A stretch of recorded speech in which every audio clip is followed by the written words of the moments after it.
This week on Sprague Homestead, it's all about heat management. So if you see way behind and back up there, that is about where the main road is, and it's about 3/4 of a mile. The haze you see is smoke from all the wildfires. Now literally on every corner surrounding us, there is a wildfire. Portland has been in the 110s to 115s. I-5, which is about 2 hours west of us, has been in the 110, 105 range. Here, thankfully, we've only hit about 101. So what that brings is a lot of fire because everything is so dry, and a little spark becomes a 1,000-acre wildfire pretty darn fast around here. So for us, a lot of what we're doing right now is heat management. You can obviously see we are watering the garden, which is a morning event every day. We do hourly checks on all of our critters throughout the day. So thankfully, once we do heat management, really in the mornings for the big animals, they all have a water trough. So the goats have a big water trough I fill in the mornings, check the dogs, check the llamas and that. Pretty easy to manage. Where the management or the hourly checks come in really is about your small animals. So obviously you're not going to put a 55-gallon trough in there for chickens. They've got a smaller bowl in that to go for water and food, and check that every day. Rabbits, they're even more to deal with. As Kaden was just saying, managing the rabbits this time of year is a little bit more intense. Rabbits do pretty well in the cold, but not so well in the heat. So the first thing we do every day is make sure everybody has water. So you can see everybody's got water bottles. And the second thing we do is all about airflow. So on these barns, we have 2 doors, one at each end. And I've got an oscillating fan there at the end, just pushing air through the barns. Stale air, especially with this many rabbits, is what's going to heat up really, really fast. So we push the air through. And then you can see my lovely stand misters. And we've got one on the bucket there in front of the fan that is blowing for those 2 lower level rabbits. And then I kind of do a system of shoving them in between the drop pans and the cages to keep them up high enough to keep some of these top rabbits misted.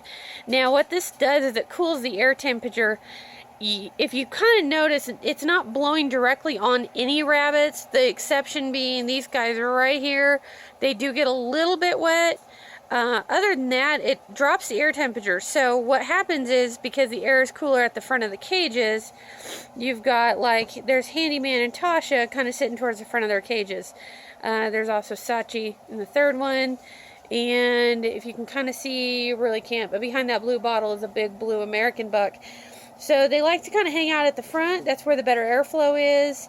And we have a similar setup in all 3, well, 2 barns and the tent, with misters and fans going. And because of the sensitivity of rabbits to heat, we do make the hourly checks and just make sure everybody's staying going. Alright guys, so it's Friday, and if you notice behind the smoke, oh, it's definitely growing. So I think the Modoc fire that's in Northern California, and I'd mentioned before, pretty much everywhere around us is fires. I know Crater Lake, which is probably an hour and a half away from us, has about 2 fires, and they're a couple 1,000 acres apiece. So where the smoke a few days ago was 3/4 of a mile of the main road, and it was kind of like you knew it was there. But now, when first thing you wake up in the morning, you smell it. And we sleep with the windows open, no HVAC, and you just wake up with a dry mouth. It's just there. You kind of cough all day. It's just that season. You know it's fire season going on. So we're going to keep an eye on this, and I think I need some water. It is definitely dry out here. So one of the other things Nikki had done this week is she made some extract. So this is peppermint out of the garden, and then she's used either vodka or rum just to kind of soak it. We'll soak it for a month, but it smells delicious if you take the lid off. This is where you need smell-o-vision. So it's Sunday. What does that mean? We have made it through the heat. Now hopefully that was the peak of the year, but you never know. Mother Nature is throwing us a curve. It's going to be 80s and low 90s the next 2 weeks.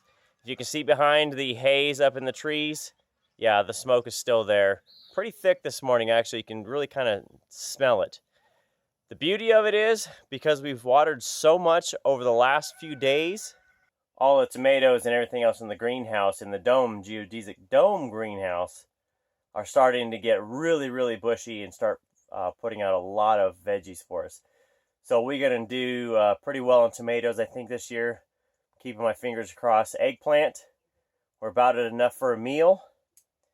And these things are loaded. So lots of watering through the heat, while as a bad thing some days, can turn out to be a good thing.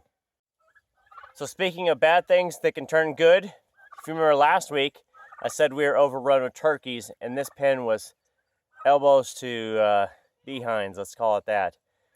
This week, well, we sold 25 in a matter of a couple days. So these guys now have plenty of room to run around, and we're gonna go get some extra turkeys out of the brooder and get them out here. And these are gonna be the last we're doing this year. So we potentially are gonna be sold out soon enough and not have to winter a lot of them. Now with that, that's kind of the end of our week. So we've got today, and it starts the next week. So this next week, what I'm going to work on is go and try and get another goat yard put together. So move the cattle panels like I had been, that I kind of slacked off on. Get them out in some more pasture, just to try and to get them to eat the natural vegetation off and clear for next year, which also extends the hay, which is always a good thing. You see the garden behind us is nice and lush and green because of all the watering. Got to continue this on, and now it's really time to get our butts in gear for winter. Typically we expect snow around Halloween, between Halloween and Thanksgiving, so there's like a 2 or 3 week span in there. That is when snow should start to show up. So thinking on timeline, that's about 3 months, and a lot needs to be done before winter in 3 months. So that's it for this time on Sprague River Homestead. Check you out on Instagram, Facebook, all the fun stuff of social media. We'll see you next time.